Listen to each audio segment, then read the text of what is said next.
Hello दोस्तों, मैं दिनेश चौधरी आप सभी का स्वागत करता हूं पीएससी बाय डीसी सर हमारे यूट्यूब चैनल पर।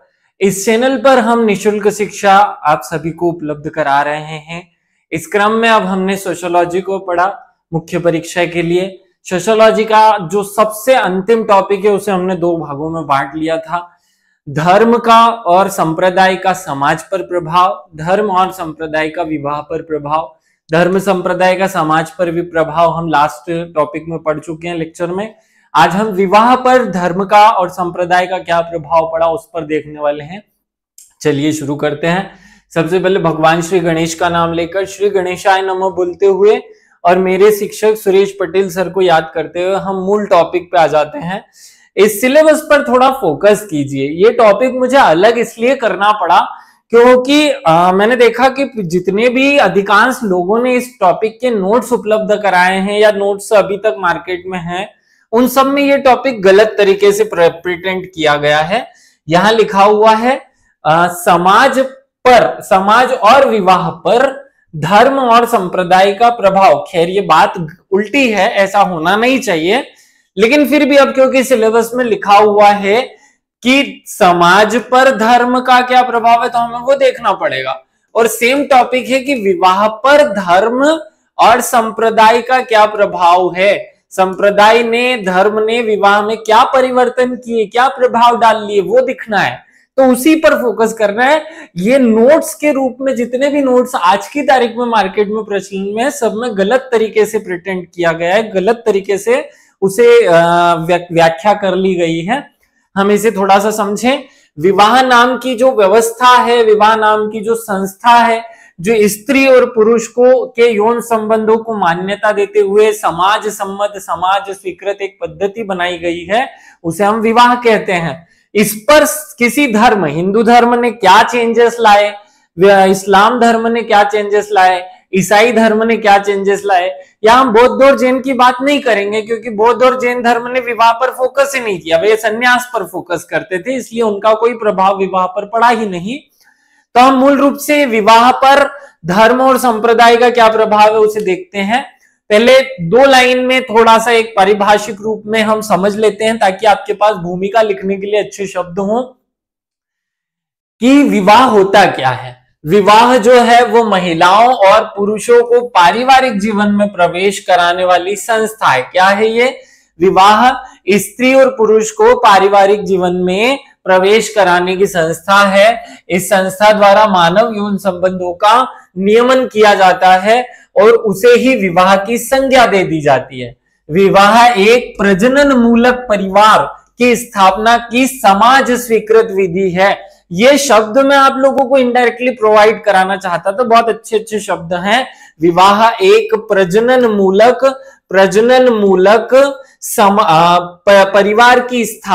परिवार की स्थापना का समाज स्वीकृत तरीका। ये बेस्ट लाइन है। जब हम एग्जाम में ऐसे कठिन शब्दों या क्वालिटी वाले शब्दों या अपने आप में भाव छुपे हुए शब्दों का उपयोग करते हैं तो हमारे आंसर का जो वैल्यू है वो बढ़ जाता है, इसलिए ऐसे शब्दों का प्रयोग करना चाहिए।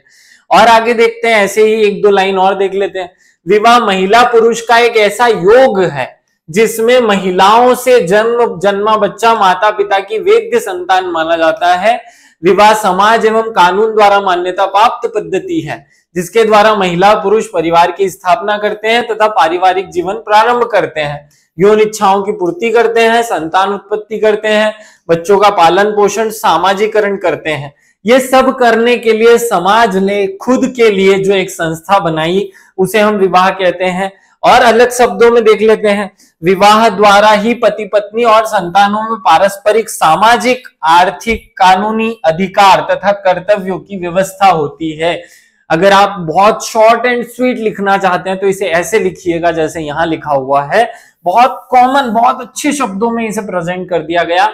विवाह वह संस्था है जो पति पत्नी तथा बच्चों के धार्मिक, आर्थिक, सामाजिक तथा प्राणी शास्त्रीय अधिकारों की और कर्तव्यों की व्याख्या करता है या व्यवस्था करता है, उस संस्था को ही विवाह कहा जाता है। ये बहुत छोटे शब्दों में गागर में सागर भर देने वाले शब्द हैं। खैर अभी हम मूल टॉपिक पे शुरू करते हैं। मूल टॉपिक पे चलने से पहले एक बार और इसे समझ लो कि विवाह जो है वो मानव समाज की सबसे मौलिक और सामाजिक संस्था में से एक है। प्राचीन काल से ही विवाह समाज में व्यवस्था और अनुशासन बनाए रखने के प्रमुख माध्यम रहा है। इसके बिना समाज मुक्त यौन संबंधों की अराजकता से भटक गया होता अगर विवाह ना होता तो। इस कारण से उसके धर्म और समाज का संप्रदाय का भी उस पर प्रभाव पड़ा, और जो प्रभाव पड़ा उसे हम हिंदू धर्म का क्या प्रभाव, मुस्लिम धर्म का और ईसाई धर्म का क्या प्रभाव है, इस रूप में समझ लेते हैं। चलिए शुरू करते हैं। विवाह संस्था में हुए परिवर्तन, तो पहले ये देख लें कि चलो विवाह पर हिंदू धर्म का प्रभाव तो पड़ेगा, लेकिन विवाह के कौन कौन से एस्पेक्ट्स हैं जिनमें परिवर्तन हो सकता है। विवाह का उद्देश्य में परिवर्तन हो सकता है, जीवन साथी के चयन की प्रोसेस में परिवर्तन हो सकता है, विवाह के प्रकार में हो सकता है, विवाह की एज में हो सकता है, विवाह के संस्कार स्वरूप में हो सकता है। विवाह में कुछ निषेध होते हैं कि जैसे अपनी जाति में करेंगे, अपनी जाति में नहीं करेंगे, इनमें हो सकता है। सामाजिक विधानों में परिवर्तन हो सकता है, बच्चों की वैधता संबंधित जो प्रक्रिया है उसमें परिवर्तन हो सकता है, दहेज में कमी या वृद्धि कोई धर्म ला सकता है। इन्हीं बेसिस पर हम सारे धर्मों के आपस में तुलनात्मक व्यवस्था करते हैं। सबसे पहले हम देखते हैं कि हिंदू धर्म ने विवाह पर क्या क्या प्रभाव डाल दिया। अब यहाँ बच करें ना, जितने भी नोट्स हैं उनमें कुछ और दिया हुआ है। मूल रूप से टॉपिक ये है कि भाई हिंदू धर्म का समाज पर या विवाह पर क्या प्रभाव पड़ा, तो विवाह पर हिंदू धर्म ने क्या प्रभाव डाला। विवाह जो है वो समाज द्वारा बनाई गई एक संस्था थी, हिंदू धर्म ने इसमें भाव डाला संस्कार का। तो पहला पॉइंट हमने लिखा, हिंदू धर्म में विवाह को 16 संस्कार में से एक संस्कार माना गया, और जब कोई चीज संस्कार बन गई तो फिर वो मनुष्य के लिए ज्यादा महत्व रखने लगी। तो हिंदू धर्म ने विवाह को पहला परिवर्तन विवाह में क्या रखा या क्या किया, विवाह को एक संस्कार बनाया। दूसरा, हिंदू धर्म ने विवाह को जन्म जन्मांतर का संबंध बना दिया। क्या बना दिया, विवाह को जन्म जन्मांतर का संबंध के रूप में परिभाषित किया। विवाह में कन्यादान के आदर्शात्मक स्वरूप को हिंदू धर्म में प्रकट किया गया। ऐसा माना गया है कि जो कन्या का पिता है वो अपनी बेटी का दान जो है वो पति को कर रहा है, इस रूप में प्रेजेंट किया गया विवाह को। आप देखेंगे तो राम भगवान का जब सीता माता से विवाह होता है तो उनके पिता जो जनक हैं वो उसे दान स्वरूप में राम भगवान को सौंपते हैं। फिर इसमें पवित्रता की धारणा और वैदिक मंत्रों को उपयोग किया गया, जिससे ये एक अनुष्ठानिक क्रिया बन गई। वैदिक मंत्रों का जहां पे भी उच्चारण होता है वहां एक अनुष्ठान क्रिया हो जाती है, और इसमें पवित्रता की धारणा आ गई। रक्त की शुद्धता को भी इस हिंदू धर्म ने संभाल कर रखने की कोशिश की। तो हिंदू धर्म ने विवाह को कैसे अपने हिसाब से चेंज किया है, बदला है, अपने हिसाब से अपने तरीके से उसे परिवर्तित किया, वो हम देख रहे हैं। और वही विवाह पर हिंदू धर्म का प्रभाव भी होगा। बहुत शांति से केवल ये 10, 8, 11 जो भी पॉइंट मैंने लिखे हैं वो नोट कर लीजिए, रट लीजिए, और सीधे एग्जाम में आप ये लिख दीजिएगा, कोई दिक्कत नहीं है, आपका क्वेश्चन कोई गलत नहीं कर सकता। विवाह को एक जन्म जन्मांतर का संबंध बनाया हिंदू धर्म ने। विवाह में कन्यादान का आदर्शात्मक स्वरूप बना दिया। पवित्रता की धारणा और वैदिक मंत्रों का प्रयोग शुरू हुआ। रक्त की शुद्धता को धारण कर दिया विवाह ने। जाति से संबंधित प्रतिबंध लगा दिए कि जो जिस व्यक्ति जिस जाति का होगा उसी जाति में विवाह करेगा। इसे हमने प्राचीन काल में अनुलोम विवाह, अनुलोम विवाह और प्रतिलोम विवाह के रूप में भी, प्रतिलोम विवाह के नाम से भी जाना है। तो क्योंकि अनुलोम विवाह, प्रतिलोम विवाह वर्ण व्यवस्था की व्यवस्था थी, इसलिए यहां बात नहीं करेंगे। विवाह में गोत्र व्यवस्था का प्रचलन शुरू हुआ और अपने गोत्र के बाहर विवाह करने की व्यवस्था को बनाया गया। हिंदू धर्म ने ही ये व्यवस्था बनाई। विवाह विच्छेद का प्रतिबंध लगा दिया गया कि भैया जन्म जन्मांतर का संबंध है ये विवाह, इसको बीच में तोड़ा नहीं जा सकता, 7 जन्मों तक ये पत्नी आपके साथ रहेगी, इस रूप में इसे स्वीकार किया गया। दहेज प्रथा का प्रचलन शुरू हुआ। बहु विवाह का प्रचलन शुरू कर दिया हिंदू धर्म ने। बाल विवाह का प्रचलन भी हिंदू धर्म की वजह से ही हुआ। अगर हिंदू धर्म ना होता, आपने देखा होगा ऋग्वेदिक काल में विवाह जो है उसके लिए एज ज्यादा हुआ करती थी। बाद में हिंदू धर्म के प्रभाव के कारण या ब्राह्मण धर्म के प्रभाव के कारण बाल विवाह आया। सती प्रथा भी मैं यहाँ एक पॉइंट लिखना चाहता हूं। सती प्रथा का प्रचलन भी हिंदू धर्म की ही देन थी। हिंदू धर्म की ही अनेक कथाएं सती प्रथा को सपोर्ट करती थी। इस कारण से विवाह में सती प्रथा, बाल विवाह, विधवा पुनर्विवाह पर रोक लगाना, ऐसी चीजों का प्रचलन जो है वो हिंदू धर्म की वजह से हुआ। खैर बहुत अच्छी अच्छी चीजें भी बताओ और बुरी भी बता दो एक दो, ताकि बैलेंस आपका आंसर रहे। बहुत शॉर्ट एंड स्वीट में मैं इसे डिटेल पे नहीं ले जाना चाहता हूं। क्लियरली समझ लीजिए कि हिंदू धर्म ने विवाह को एक संस्कार बनाया। देखिए हिंदू ने ही विवाह को संस्कार बनाया, ना तो मुस्लिम में था, ना ईसाई में था, ना सिख में था, ना जैन बौद्ध में था, किसी में नहीं था। हिंदू ने बनाया उसे संस्कार। विवाह को जन्म जन्मांतर का संबंध हिंदू ने कहा, किसी और ने नहीं कहा। विवाह में कन्यादान की व्यवस्था जो है हिंदू ने की, किसी और ने नहीं की। विवाह में पवित्रता की धारणा, वैदिक मंत्रों का उच्चारण, ये भी हिंदू ने किया। रक्त की शुद्धता को बनाए रखने की व्यवस्था बनाई गई कि आप अपने गोत्र में विवाह नहीं करेंगे, अपनी ही जाति में विवाह करेंगे, अनुलोम विवाह कर सकते हैं, प्रतिलोम विवाह नहीं कर सकते, ऐसी व्यवस्था बनाई गई। जातीय प्रतिबंध लगाए गए, गोत्र व्यवस्था का प्रतिबंध शिथिल किया, विवाह विच्छेद का प्रतिबंध लगाया, दहेज प्रथा की व्यवस्था। तो ये सब काम जो है वो हिंदुओं ने या हिंदू धर्म ने विवाह में किए। हिंदू धर्म ने विवाह में ये सब चीजें जोड़ दी हैं। आप याद रखिएगा, ये सब चीजें हिंदू धर्म का विवाह पर प्रभाव है। हिंदू धर्म का विवाह पर प्रभाव जब पूछा जाए तो ये पॉइंट्स आपको लिखने होंगे। अब ऐसे ही हम कंपैरिजन कर लेते हैं, मुस्लिम धर्म ने विवाह में क्या परिवर्तन किए। देखो विवाह तो भारत में पहले से होता था, मुस्लिम धर्म भारत में बाद में आया। तो विवाह जब होने लगा तो उसमें मुस्लिम धर्म की क्या देन रही, मुस्लिम धर्म ने विवाह में क्या परिवर्तन किया। तो मुस्लिम विवाह ने बाल विवाह के और छोटे स्वरूप और बाल विवाह को और ज्यादा प्रोत्साहित कर दिया, क्योंकि शरिया के हिसाब से, शरिया कानून के हिसाब से 12 साल की जब कोई लड़की हो जाए तो उसका विवाह कर देना चाहिए। वहां 12 और 14 वर्ष को ही मान्यता है। तो लड़के और लड़की दोनों में बाल विवाह को प्रोत्साहित जो है वो मुस्लिम धर्म ने और अधिक कर दिया।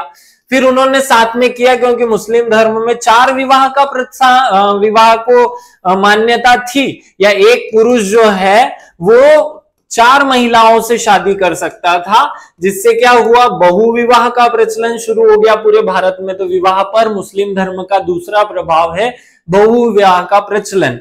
फिर विवाह विच्छेद के असामान्य तरीके, जैसे तलाक उल बिद्दत, जिसे हमने 3 तलाक कहा, बहुत सरलतम तरीके से तलाक दे देने की व्यवस्था भारत में भी आ गई। तो तीसरा प्रभाव भारत में हमने देखा, तीसरे नंबर पे 3 तलाक, अर्थात सरलतम तरीके से विवाह को तोड़ने की व्यवस्था। फिर हमने देखा कि पर्दा प्रथा का प्रचलन भी मुस्लिम धर्म की वजह से हुआ। विवाह एक समझौते के स्वरूप में स्थापित हो गया, जबकि भारत में तो विवाह एक संस्कार माना जाता था। हिंदू धर्म के प्रभाव से वो संस्कार था, मुस्लिम धर्म के प्रभाव से वो एक समझौता हो गया। तो दोनों बातें आपको याद रखनी है। जो हिंदू थे वो अभी भी संस्कार मानते थे, जो लोग मुस्लिम के प्रभाव में आ गए वो समझौता मानने लगे। मेहर का प्रचलन होने लगा। अभी तक भारत में दहेज प्रथा का प्रचलन था, लेकिन मुस्लिमों के प्रभाव के कारण मेहर व्यवस्था, जो लड़के द्वारा लड़की को दिया जाने वाला धनराशि होता है, उसका प्रचलन शुरू हुआ। मुस्लिम आए तो एक अच्छा काम भी हुआ, विधवा पुनर्विवाह शुरू हो गए, क्योंकि मुस्लिम धर्मों में विधवा पुनर्विवाह को अनुमति दी गई है। इस कारण से विधवा पुनर्विवाह की व्यवस्था शुरू हो गई। तो ये कुछ प्रभाव मुस्लिम धर्म के विवाह पर आपको देखने हैं। और आगे बढ़ते हैं, ईसाई धर्म या पश्चिमीकरण का विवाह पर क्या प्रभाव पड़ा वो भी देख लेते हैं। बहुत सरल सरल से प्रभाव देखो। अंग्रेज जब भारत में आ गए तो उन्होंने क्या प्रभाव डाला हमारे विवाह व्यवस्था पर, ये समझ लो। जीवन साथी के चुनने की स्वतंत्रता मिलने लगी। पहले हिंदू और मुस्लिम दोनों में ही आपको अपनी ही जाति, अपने ही धर्म में, अपने ही मजहब में, अपने गोत्र से बाहर ही विवाह करना था। अंग्रेज आया तो उन्होंने स्वतंत्रता दी, उन्होंने ऐसे कानून बनाए जिससे आपको विवाह साथी के चयन में स्वतंत्रता मिली। अंतरजातीय विवाह, अनुलोम विवाह, प्रतिलोम विवाह का प्रचलन शुरू हो गया। मतलब इतने प्रकार के विवाह जो है सब विवाह प्रचलित शुरू हो गए। विवाह संबंधित जो निषेध थे वो शिथिल हो गए, अर्थात गोत्र और जाति से संबंधित जो व्यवस्थाएं थी वो ढह गई। इसके अंग्रेजों के आने के बाद, जैसे आज हमारे देश में आप देखेंगे तो कोई व्यक्ति गोत्र के बाहर, जाति के बाहर विवाह करने में हिचकिचाता नहीं है। क्यों? क्योंकि उसे समस्या नहीं है। अंग्रेजों ने ऐसे कानून बनाकर दिए कि व्यक्ति अपने निषेध पर रोक लगा सकता है। विवाह के क्षेत्र को व्यापक बना दिया। पहले क्या था, हिंदुओं में व्यवस्था थी कि आप अपनी ही जाति के व्यक्ति से विवाह करेंगे, और जाति एक निश्चित जिले या संभाग या 2-4 जिलों में व्यापक होती थी। ये अंग्रेजों के आने से ये क्षेत्र व्यापक हो गया, पूरे इंडिया में कहीं भी विवाह कर ले, ऐसी व्यवस्थाएं बनने लगी। एक विवाह का प्रचलन शुरू हुआ, क्योंकि हिंदू धर्म में भी बहु विवाह था, मुस्लिम धर्म में भी बहु विवाह था। जब हिंदुओं के लिए अंग्रेजों ने कानून बनाया, मुस्लिमों के लिए जब मुस्लिम पर्सनल लॉ 1937 बनाया गया, तो उसके बाद एक विवाह का प्रचलन कानूनी रूप से मान्य हो गया।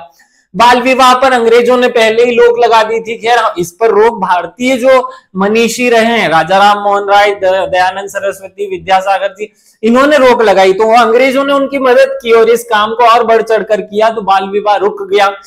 प्रेम विवाह का प्रचलन शुरू हुआ। अंग्रेज जब आ गए तो भारत में प्रेम विवाह की व्यवस्था शुरू हो गई। कोर्ट मैरिज शुरू हो गया। कोर्ट मैरिज का प्रभाव देखो, हिंदू धर्म में भी प्रेम विवाह था, मुस्लिम धर्म में भी प्रेम विवाह था।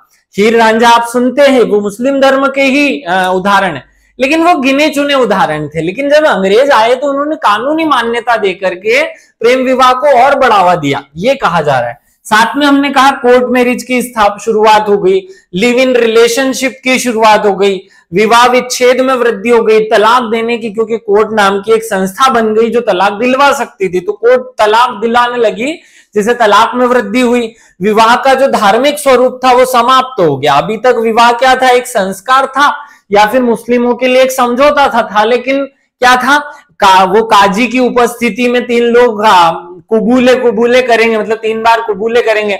हिंदुओं में भी पंडित जी होने चाहिए और कुछ मंत्र बोले जाएंगे। तो हिंदू और मुस्लिम में जो ये धर्म का आधार बना करके विवाह किया जाता था, उन्होंने कोर्ट में भी विवाह करने को मंजूरी दी, जिससे क्या हुआ, इसका धार्मिक आधार समाप्त हो गया। सती प्रथा जैसी कुप्रथाओं को समाप्त किया, पर्दा प्रथा रोक लगाने के प्रयास हुए। तो ऐसे कुछ परिवर्तन जो है वो विवाह पर ईसाइयों ने भी डाले। तो आपको 3 धर्म याद रखने हैं, बहुत ध्यान से सुनिए। हिंदू धर्म ने विवाह का एक निश्चित स्वरूप अपनाया, मुस्लिम धर्म ने विवाह में कुछ परिवर्तन किए, और ईसाई धर्म या पश्चिमीकरण ने हिंदू विवाह व्यवस्था में कुछ परिवर्तन किए। केवल ये 3 टॉपिक ही आपको याद रखने हैं। चौथा हम याद कर सकते हैं सिख धर्म या जैन धर्म, बौद्ध धर्म का, लेकिन क्योंकि जैन धर्म और बौद्ध धर्म हिंदू धर्म के अंदर ही गिने गए हैं, या उनमें विवाह के लिए कोई बहुत विशेष कार्य हुआ भी नहीं, उन्होंने संन्यास को प्रोत्साहन दिया, इसलिए जैन और बौद्ध नहीं पढ़ना है। सिख धर्म के लिए कुछ विशेष परिवर्तन अभी हुआ है करंट अफेयर से, इसलिए मैं आपको बता देता हूं। सिख विवाह और भारतीय समाज पर प्रभाव, ये हम एक पॉइंट बना लेते हैं। हम देखते हैं कि भैया सिखों में विवाह कैसे होता था। तो पहले तो सिख धर्म 14वीं-15वीं शताब्दी में आ गया था, तब से कैसा था, उसमें विवाह कैसे होते थे। तो सिखों के विवाह के लिए अधिनियम जो है वो 1909 में ही बना। उससे पहले सिख अपने धर्म गुरु, लेकिन उसमें विवाह के पंजीकरण का कोई प्रावधान नहीं था। स्वतंत्रता से पहले सिखों में जो शादियां होती थी वो गुरु ग्रंथ साहिब की मौजूदगी में आनंद विवाह अधिनियम के तहत होती थी। मतलब एक साधारण जो उनके गुरुद्वारे में जाकर के शादी करने की व्यवस्था थी वो थी। अंग्रेजों ने कानून बनाया तो उसमें कोई परिवर्तन नहीं किया, केवल उसे लिखित रूप में मान लिया और उसे नाम दे दिया आनंद विवाह अधिनियम। इसके तहत व्यवस्था हुई। लेकिन 1955 में एक ड्रास्टिक चेंज आया हिंदू धर्म और इस धर्म में। हिंदू धर्म के अंग के रूप में सिख, जैन और बौद्ध तीनों धर्मों को स्वीकार किया गया और 1955 का जो हिंदू विवाह अधिनियम था उसी के तहत 1955 में उस पुराने कानून को निरस्त करके 4 समुदाय हिंदू, सिख, बौद्ध और जैन के लिए एक व्यवस्था बना दी गई जिसे हिंदू विवाह अधिनियम कहा गया। और इस हिंदू विवाह अधिनियम से सिखों के विवाह होने लगे या सिखों के भी विवाह को हिंदू विवाह अधिनियम के अंतर्गत ला दिया। लेकिन सिख जो है वो अपने लिए अलग से कानून की मांग करते रहे। दिल्ली के उपराज्यपाल अनिल बैजल थे, आपको पता है। 2 फरवरी 2018 को उन्होंने एक स्पेशल स्वीकृति दी या एक कानून को स्वीकृति दी जिसे सिखों के विवाह को रजिस्ट्रेशन के लिए आनंद कारज मेरिट एक्ट, ये नाम याद रखना, आनंद कारज मैरिज एक्ट लागू करने के लिए मंजूरी मिल गई। और उसके बाद पूरे भारत में राष्ट्रीय राजधानी दिल्ली में ये लागू हुआ। लेकिन जब राष्ट्रपति ने इसको स्वीकृति दे दी, प्रतिभा पाटिल ने, तो फिर ये पूरी तरह लागू हो गया। और वर्तमान में आनंद कारज मैरिज एक्ट नाम का एक कानून है जिसके माध्यम से सिख संप्रदाय के लोग आपस में विवाह कर सकते हैं या सिखों के लिए विवाह की एक व्यवस्था नई जन्म ली। याद रखना, इस कानून का नाम है आनंद कारज मैरिज एक्ट 2012 और इसे लागू किया गया 2018 में। 2018 में ये लागू हुआ, बना 2012, अधिनियम का नाम 2012 है। तो अब क्योंकि एक करंट अफेयर्स था विवाह से संबंधित, इसलिए आपको बता दिया गया। वैसे एक और नया करंट अफेयर्स है विवाह में लड़कियों की उम्र से संबंधित, क्योंकि लेकिन वो अभी कानून का रूप नहीं ले पाया, इसलिए हम उस पर अभी बात नहीं करेंगे। तो इस एक छोटे से पेज का आप स्क्रीनशॉट लेकर के सिक्कों में वर्तमान जो व्यवस्था नई बनाई गई है उसे यूज कर सकते हैं या उसे पढ़ सकते हैं और करंट अफेयर्स के रूप में इस टॉपिक को यूज कर सकते हैं। तो इसका एक छोटा सा स्क्रीनशॉट ले लीजिए। उम्मीद है ये टॉपिक आप सबको समझ में आ गया होगा। आप सब लोगों को बहुत अच्छे से ये पहली यूनिट जो हमने आज खत्म कर ली ये अच्छे से याद रही होगी। मैं चाहता तो इस छोटे से टॉपिक को कल ही पढ़ा देता, लेकिन मैं चाहता था कि समाज पर प्रभाव और विवाह पर प्रभाव दोनों अलग अलग ही पढ़ाए जाएं, इसलिए एक ही वीडियो में बनाना जरूर उचित नहीं होगा, क्योंकि इस टॉपिक में बहुत मिसकन्वीनियंस है। बहुत सारे लोगों ने गलत गलत चीजें इसमें पढ़ा रखी है। कोई तो भिड़ा तो उसने विवाह क्या होता है, विवाह का उद्देश्य क्या है, ये सब पढ़ा दिया। भैया सीधा सिंपल टॉपिक जो है एग्जाम में हमसे पूछा गया है कि विवाह और धर्म का समाज पर प्रभाव, क्या पूछा गया है, विवाह और धर्म का समाज पर प्रभाव, तो हमें उसी को पढ़ना चाहिए। हमें फालतू किसी और पॉइंट पर नहीं जाना चाहिए। विवाह पर धर्म और संप्रदाय का क्या प्रभाव है, केवल इतना सा पढ़ लीजिए और इसमें कुछ पढ़ने की जरूरत नहीं है। ना तो विवाह पढ़ना है, ना विवाह की परिभाषा पढ़नी है, ना विवाह के उद्देश्य पढ़नी है, ना विवाह में परिवर्तन पढ़ना है। कुछ भी मत पढ़िए, केवल वो जो एग्जामिनर ने टॉपिक दिया है वो पढ़ लीजिए। सभी का दिन शुभ हो, सभी अपने विषय में टॉपर बने, सभी के मंगल काम, सभी के लिए विशेष रूप से ये मेरी भगवान से प्रार्थना रहती है कि आप सबका सिलेक्शन हो जाए। सभी को विशेष रूप से धन्यवाद। अगर आपको ये टॉपिक समझ में आया हो, पूरी यूनिट समझ में आई हो, तो कमेंट करके बताना ना भूलें। जय हिंद, जय भारत।